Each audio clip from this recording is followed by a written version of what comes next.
நம்ம சேனலை சப்ஸ்கிரைப் பண்ணுங்கள், ஷேர் பண்ணுங்கள், கமெண்ட் பண்ணுங்கள். செப்டம்பர் மாத ராசி பலன்கள் 2025ஆம் ஆண்டு மீன ராசியை பற்றி நாம் பார்க்க போகிறோம். அதில் குடும்பம், விரயஸ்தானத்தில் சனி, ராகு கூட்டு சேர்க்கை ஏற்படுறதுனால வரவுக்கு மீறிய செலவுகளை சமாளிக்க வேண்டியது வரான். அர்த்தாஷ்டகத்தில் குரு பகவான் சஞ்சரிக்கிறதுனால உறவினர்களிடையே வீண் வாக்குவாதமும் குடும்ப ஒற்றுமை குறைவும் ஏற்படக்கூடாது. கலஸ்திரஸ்தானத்தில் செவ்வாய் இருக்கிறதுனால மனைவியின் ஆரோக்கியம், உஷ்ணம் சம்பந்தமான உபாதைகள்லாம் ஏற்பட்டு எளிய மருத்துவ சிகிச்சையினால் குணம் கிடைக்கும். திருமணம் சம்பந்தமான முயற்சிகள் நீடிக்கும். வெளியூர் பயணங்கள் ஏமாற்றத்தை தரும். மாத ஆரம்பத்தில் இருந்தே திட்டமிட்டு செலவு செய்தல் நல்லதே. கொடுக்கல் வாங்கலில் எச்சரிக்கையாக இருக்கிறது அவசியம். ஏனெனில் பணத்தை இழக்கிறதுக்கு சாத்தியக்கூறு உள்ளதை கிரகநிலைகள் எடுத்துக்காட்டுது. அடுத்தது உத்தியோகம். உத்தியோகஸ்தானத்திற்கு உங்கள் ராசிநாதனாகிய குரு பகவானின் சுப பார்வை கிடைக்கிறதுனால மேலதிகாரிகள், நிர்வாகத்தினரை ஆகியோர் உங்கள் திறமையை பாராட்டுவாங்க. தசாபுத்திகள் சுபபலம் பெற்று இருந்துச்சுன்னா ஊதிய உயர்வு நிச்சயம். வேலைக்கு முயற்சித்து வரும் மீனராசி அன்பர்களுக்கு வெற்றிலாம் உறுதி. தொழில் மற்றும் வியாபாரம். ராசிநாதனாகிய குரு பகவான் அர்த்தாஷ்டக ராசியில் சஞ்சரிக்கும் இந்த மாதத்தில் 7.5 சனியின் ஆரம்ப பகுதியும் ஏற்பட்டுள்ளது. ஆயினும் ஜீவனஸ்தானத்திற்கு குரு பகவானின் சுப பார்வை கிடைக்கிறது. எத்தகைய கடினமான போட்டியானாலும் அவற்றை திறமையுடன் சமாளித்து லாபம் காண்பீங்க. ஆயினும் புதிய முதலீடுகளை இந்த மாதம் தவிர்த்தல் நல்லது. கூட்டாளிகளின் ஒத்துழைப்பு கிடைக்கும். நிதி நிறுவனங்களின் ஆதரவும் நீடிக்குது.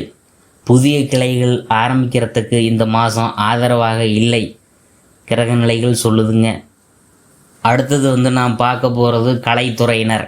கலைத்துறை சுக்கிரனின் ஆதிக்கத்தில் தான் உள்ளது. அந்த சுக்கிரன் அனுகூலமாக சஞ்சரிக்கிறார். இந்த மாதம் முழுவதும் லாபகரமான புதிய வாய்ப்புகள் எளிதில் கிடைக்கும்.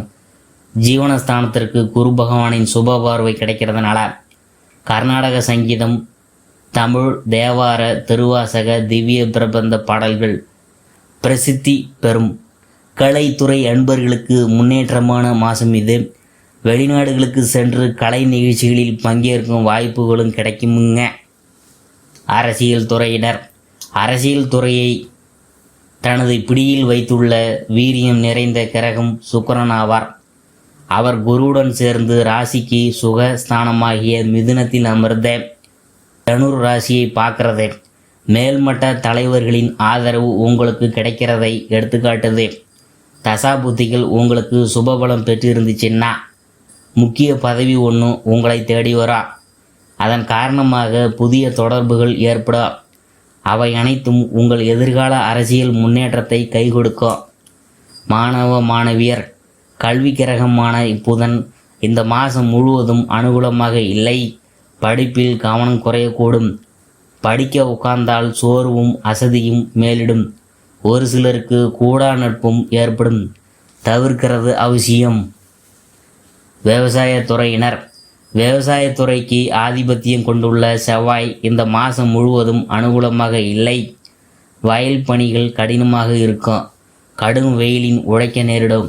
தேவைக்கு அதிகமாக தண்ணீர் வரத்தினால் பயிர்கள் சேதமடையக்கூடும். முன்கூட்டியே பயிர்களை பாதுகாக்க நடவடிக்கைகள் எடுக்கிறது அவசியம். கால்நடைகளின் பராமரிக்கிறதுல செலவுகள் அதிகரிக்கும். அடிப்படை வசதிகள் குறையும். அடுத்தது பெண்மணிகள். அர்த்தாஷ்டக ராசியில் குரு சுக்கிரன் இணைந்திருக்கிறதுனால குடும்ப பிரச்சனைகள் கவலையை அளிக்கும். கணவருடன் உள்ள அந்யுன்யம் குறையும். நெருங்கிய உறவினர்களிடையே வாக்குவாதம் ஏற்பட்டு மன நிம்மதி பாதிக்கப்படக்கூடும். உஷ்ணம் சம்பந்தமான உபாதைகள் உடல்நலனை பாதிக்கும். கூடிய வரையில் கடின உழைப்பை குறைத்து கொள்ள முயற்சி செய்யுங்க. கற்பனையான கவலைகளை தவிர்ப்பதும் அவசியம். குழந்தைகளின் கல்வி முன்னேற்றத்தில் கவனமாக இருக்கணும். அடுத்தது அறிவுரை. திட்டமிட்டு சிக்கனமாக செலவு செய்யுங்க. நெருங்கிய உறவினுடன் வாக்குவாதம் செய்ய வேணாம். குடும்பத்தின் எதிர்காலம் பற்றிய கவலையையும் பயத்தையும் தவிர்ப்பது நல்லது. இல்லாட்டி உங்கள் உடலிலும் மனதிலும் பாதிக்கப்படக்கூடும். பரிகாரம் வியாழன், வெள்ளி மற்றும் சனிக்கிழமையில் உங்கள் வீட்டு பூஜை அறையிலோ அல்லது அருகிலுள்ள திருக்கோயில் ஒன்றிலோ பரிகார தீபம் ஒன்றை ஏற்றி வருவது உடனுக்குடன் உங்கள் நலனை பாதுகாக்கும் சக்தி வாய்ந்த பரிகாரம் என மிக புராதன நூல்கள் அறுதியிட்டு கூறுது.